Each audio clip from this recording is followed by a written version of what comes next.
Mga ka-RFI 150, nabiktima ba kayo nito? Napundi ba ilaw nyo? May paraan tayo dyan. So, panoorin nyo yung kasunod na video. Mga ka-exciting, meron tayong Raider 150 Fi. Walang walang high beam. So, papakita natin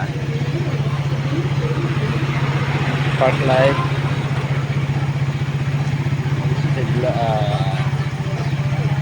low. Ayan, may low pero high natin wala, namamatay. So low beam lang yung meron, walang high. So ito, gagawa natin ng paraan to. Babaklasin natin yan at magpapalit tayo ng LED beam. So stay tuned sa output natin mamaya. Ito na po yung natapos natin na headlight. Yung pinalitan natin ng yung high kasi pundi. Ayan, naka park light natin. Ayan, park light, low. Ayan yung low, tapos high natin.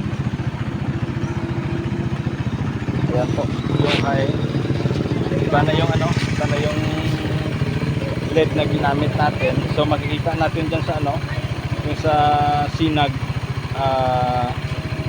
super bright white. Ito yung low, yan yung high. Ayan po, as is, high indicator. Ayan. So ayan, sa mga may pundi na headlight ng Raider 150 Fi, punta lang po sa shop or PM para sa mabilisang transaksyon. Sige po mga ka-excited, salamat sa panonood. God bless po at ingat po tayo lagi sa biyahe.